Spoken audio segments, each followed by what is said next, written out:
Olá! Hoje no mundo político, o Tribunal Superior Eleitoral dá uma demonstração da segurança das urnas eletrônicas. Acompanham a abertura do código-fonte partidos políticos, OAB e Ministério Público Federal. O tribunal antecipou o evento de transparência numa resposta polêmica em torno do voto impresso, que veio acompanhada de fake news sobre o sistema e crise institucional. Esse é um dos assuntos que eu vou tratar com o professor de Direito Constitucional da UFMG, o advogado Rodolfo Viana Pereira. Ei, Rodolfo, tudo bem? Muito obrigada por atender o Mundo Político, a TV Assembleia. Tudo bem, Vivian? É muito bom estar aqui de novo. Conte sempre comigo. Rodolfo, esse evento que está acontecendo agora à tarde, lá em Brasília, né, ele tem força para encerrar uma série de suspeitas que foram levantadas sobre a segurança nas urnas? Isso na verdade, uma antecipação de uma rotina do Tribunal Superior Eleitoral. Digamos que foi um pouco ampliado, né? Você acha que isso encerra a conversa ou não? Acho que esse é mais um dos demonstrativos de que esse assunto está encerrado, Vivian.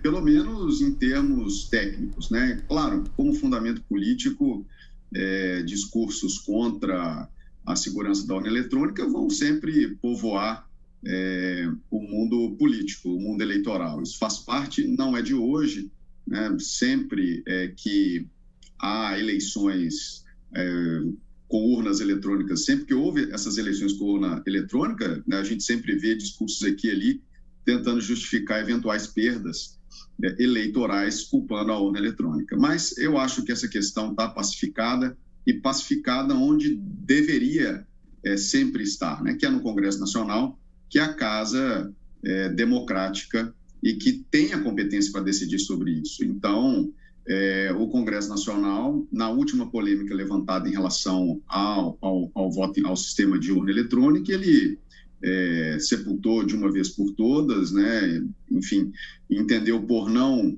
dar sequência àquilo que ele já tinha decidido anteriormente, que era criar um sistema de auditoria paralela à urna eletrônica e, portanto, em termos técnicos, eu entendo que essa questão está superada, o nosso sistema é um sistema seguro, e em termos políticos, que é o ponto mais importante em termos de legitimidade democrática, também com essa última decisão do Congresso Nacional. Uhum. Agora, resta saber se não existe aí uma confiança fraturada. Nós tivemos por mais de década, né, eleições, uma série de eleições de 4 em 4 anos, onde existia uma confiabilidade muito grande das urnas. Como você disse, eventualmente alguém aqui e acolá fazia questionamentos. Mas, em geral, o eleitor tinha uma grande confiança. Isso não era pauta, né? A dúvida que fica é se não deixou aí uma confiança fraturada por conta dessa polêmica toda e dessa crise institucional que houve, né? Acho que sim, acho que fica um saldo negativo nesse ponto, né? Então, agora há uma pressão aumentada sobre o próprio Tribunal Superior Eleitoral para que o TSE, junto a toda a estrutura da Justiça Eleitoral, criem estratégias como essa de hoje para fortalecer ainda mais a confiança na urna. Então, estratégias de convencimento, de esclarecimento, de transparência, portanto, reforçando a atuação que o TSE tem, mas dando ainda mais transparência e mais divulgação sobre o próprio sistema de votação eletrônica, né? Essa é sem sombra de dúvida, um rescaldo negativo, acho que fica, sim, muito embora mais localizado em setores que sustentavam a crítica ao sistema de urna eletrônica, mas eu tenho certeza que agora, com esse susto, de algum modo, que a própria Justiça Eleitoral levou com toda essa discussão, as atividades, né, de comunicação, de divulgação vão ser ainda mais frequentes e mais incisivas em prol da confiança da urna. Agora, teve um episódio aí recente que a Polícia Federal defendeu transferir para a ABIN, a Agência Brasileira de Inteligência, a segurança na transmissão dos resultados extraídos das urnas. O TSE rejeitou a ideia, não é? E atrás disso A questão é, existe aí um estique-puxa de novo entre o judiciário e o executivo? A Polícia Federal, e essa é a suspeita, a Polícia Federal fazendo o jogo do presidente Bolsonaro, ao fazer uma demanda e apresentar um documento que é de 2018, é antes das eleições de 2018, que existia um parecer nesse sentido, né? E agora esse parecer é recuperado e se propõe entregar para a ABIN. O que você acha desse novo episódio aí? Ele tem potencial de criar problemas, não? Então, em termos técnicos, eu confesso o meu desconhecimento na matéria, mas em termos organizacionais, me parece equivocado, na medida em que é muito criticado, em termos de direito comparado, aqueles sistemas que outorgam a gestão de momentos, de procedimentos estratégicos do processo eleitoral para órgãos, de algum modo, ligados ao Poder Executivo. Por isso que o Brasil, historicamente, criou um sistema, que é um sistema sui generis, enfim, mas é um sistema que vem funcionando muito bem, que é dar a administração das eleições para um poder judiciário específico. E nesse ponto, Vivi, é importante mencionar que a Justiça Eleitoral é uma excelente administradora. Isso é curioso, né? Porque é um órgão do Poder Judiciário especializado, é um órgão da Justiça Federal especializada, mas ela é uma excelente administradora. E, sobretudo, no que se refere à inovação quanto a sistemas de informação.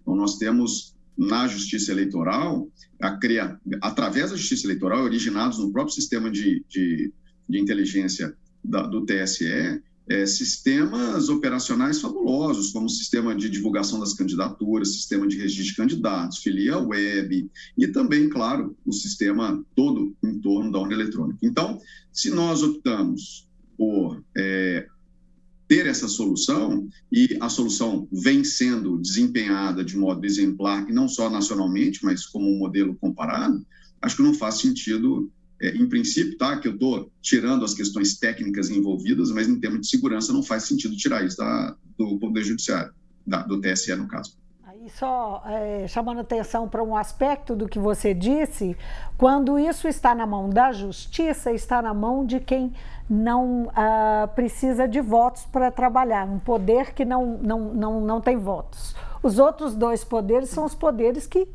buscam voto, não é isso? Perfeito, é por isso que as melhores soluções, claro que isso é tudo contextual, né? Depende de cada país, depende de cada circunstância, mas, por exemplo, em matéria comparada, as melhores soluções são aquelas que colocam a serviço da administração das eleições um órgão que não esteja diretamente vinculado à disputa eleitoral, como é o caso do Poder Executivo, como é o caso do próprio Poder Legislativo. As soluções que criam agências reguladoras, a solução que criam comitês suprapartidários, a solução brasileira foi outorgar o Poder Judiciário. E nesse ponto, no que se refere à função de administração das eleições, a ser esse administrador público das eleições, a Justiça Eleitoral desempenha esse papel com brilhantismo. Mudando um pouquinho de pau para cavaco, apesar de ser ser no âmbito do Tribunal Superior Eleitoral, o que você pensa do processo que está lá e que agora ganhou um pouco de gás, que pode levar à cassação da chapa Bolsonaro-Mourão?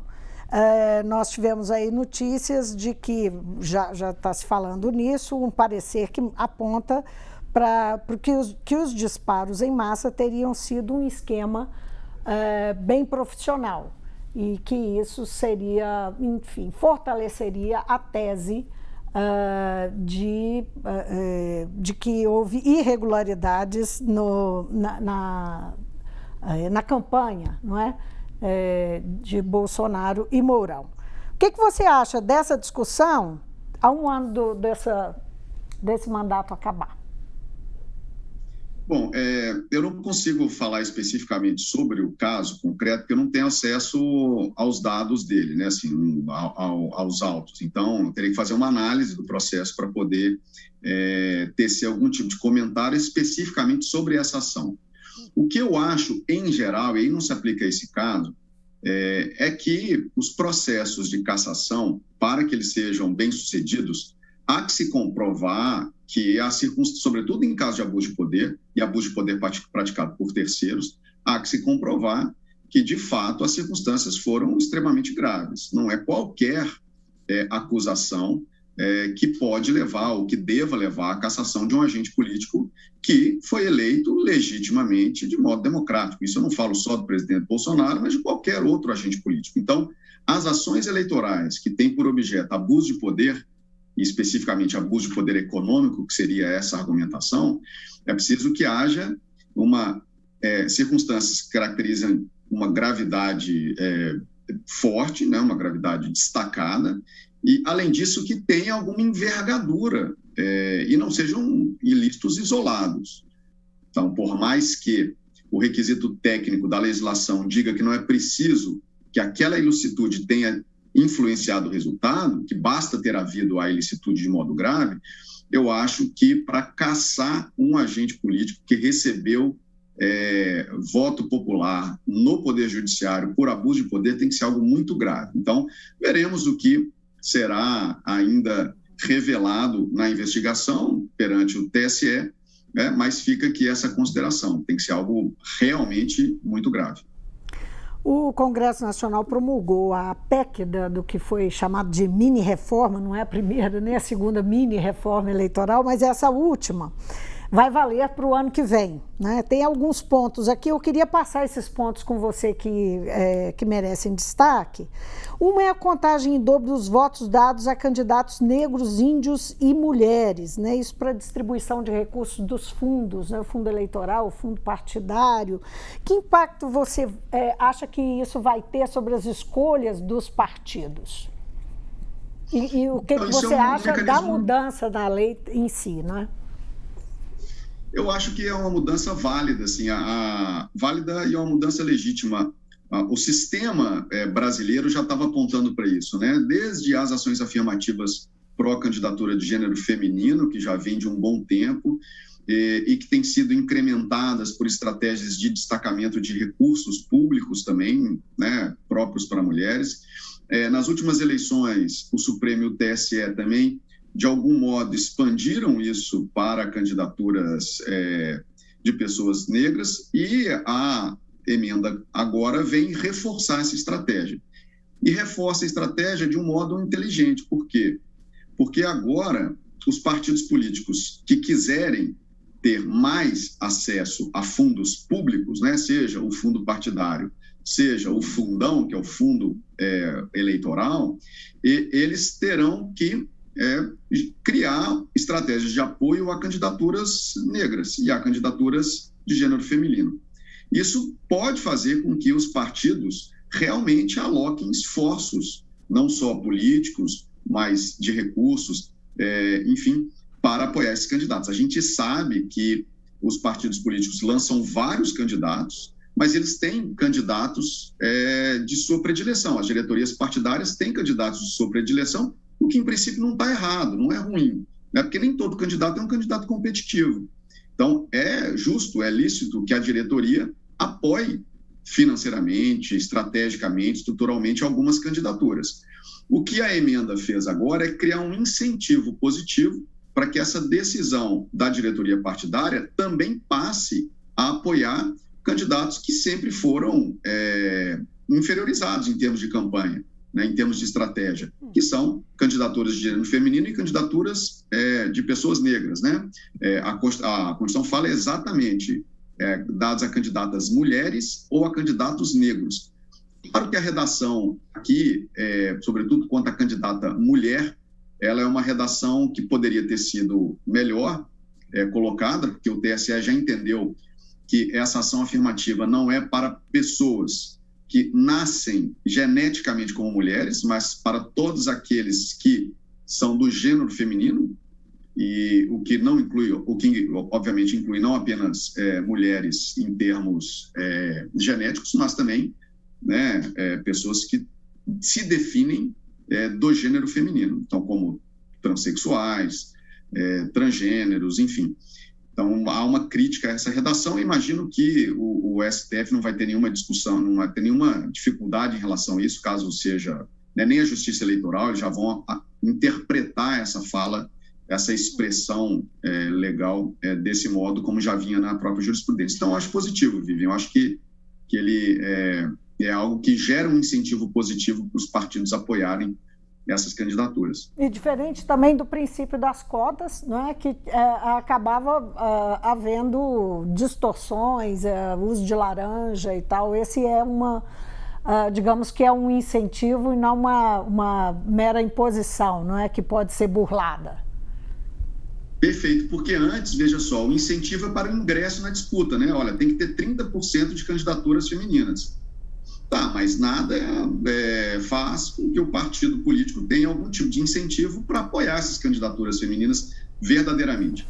Aí veio a decisão de que, no mínimo, 30% dos fundos públicos deveria ser aplicado em candidaturas femininas. Ok, já melhorou, né? Mas ainda não levava em consideração o critério da performance final, quantos votos de fato.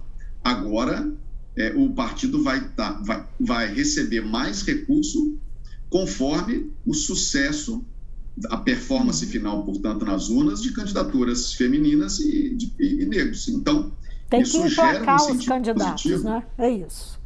Esses Exatamente. candidatos, mulheres e negros, têm que ser emplacados lá nas vagas, não é, disponíveis no Congresso. Resumindo objetivamente, quanto mais candidaturas femininas e negras forem bem-sucedidas, mais dinheiro os partidos recebem. E isso está valendo já agora para 2022.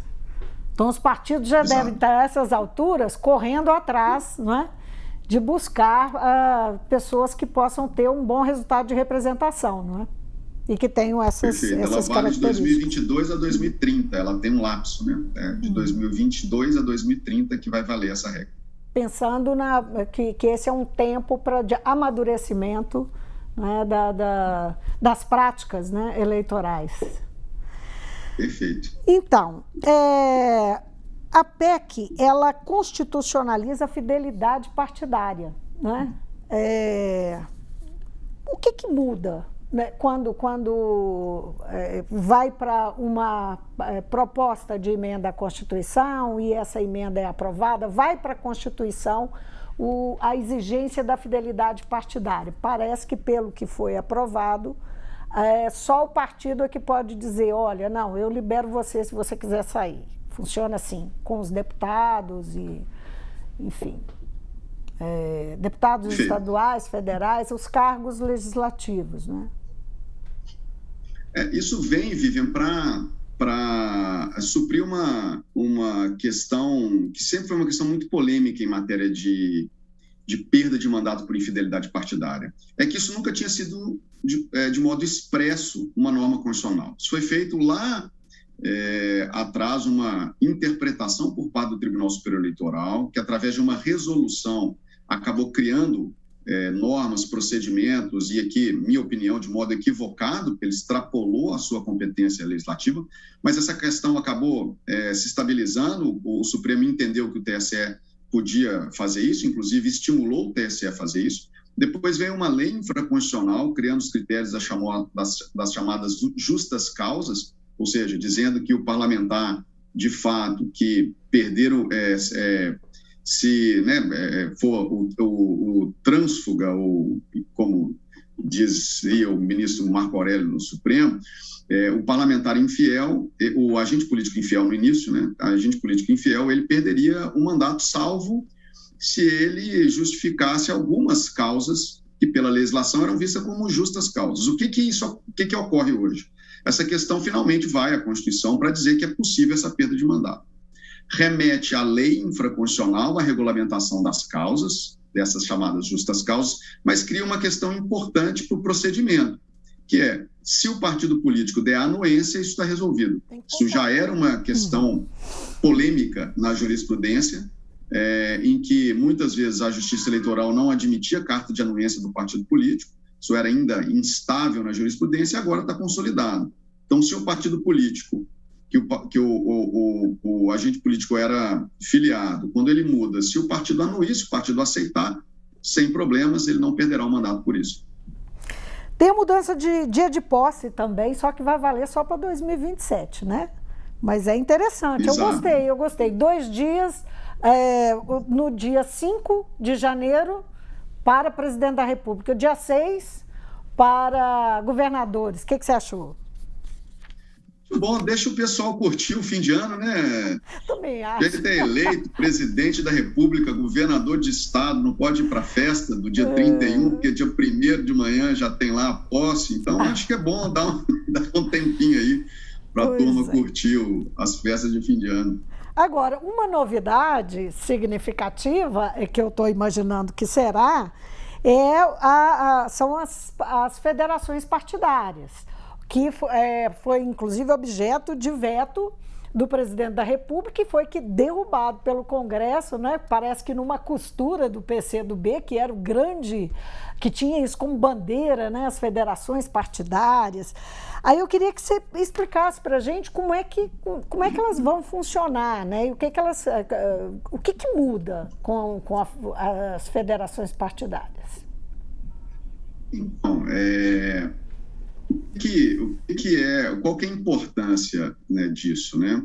É que, veja, a gente teve uma decisão muito acertada em 2019, salvo engano, que proibiu as coligações partidárias nas eleições proporcionais no Brasil. Então, isso foi aplicado em 2020 para as eleições municipais, né? Isso é importante.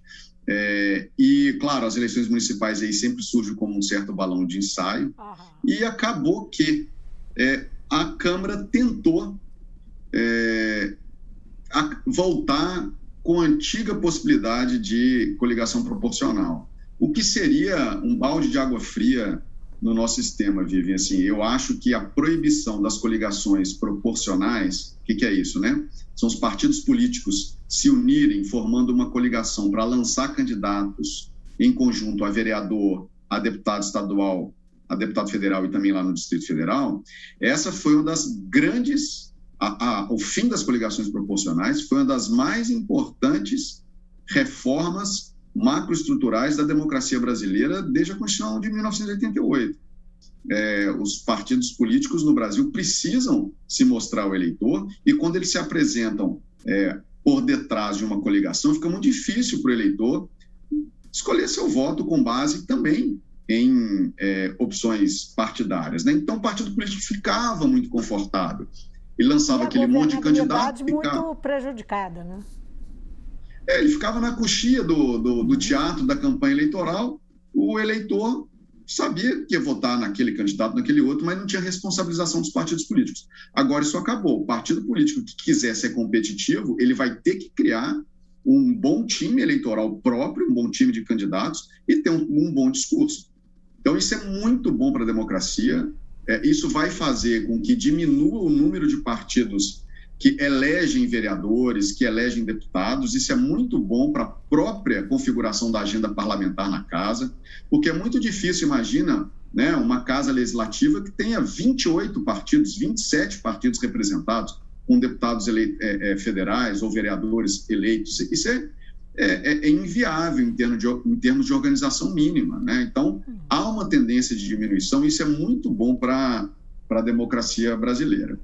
Quando os partidos, sobretudo alguns partidos como mencionado, né, o próprio PCdoB, que sempre foi contra a formação de coligação, a proibição de coligação partidária, viu, né, que o Senado realmente afastou a possibilidade da volta das coligações, surgiu, mais uma vez, a possibilidade das federações partidárias, que nada mais são do que uniões de partidos políticos dentro do mandato parlamentar.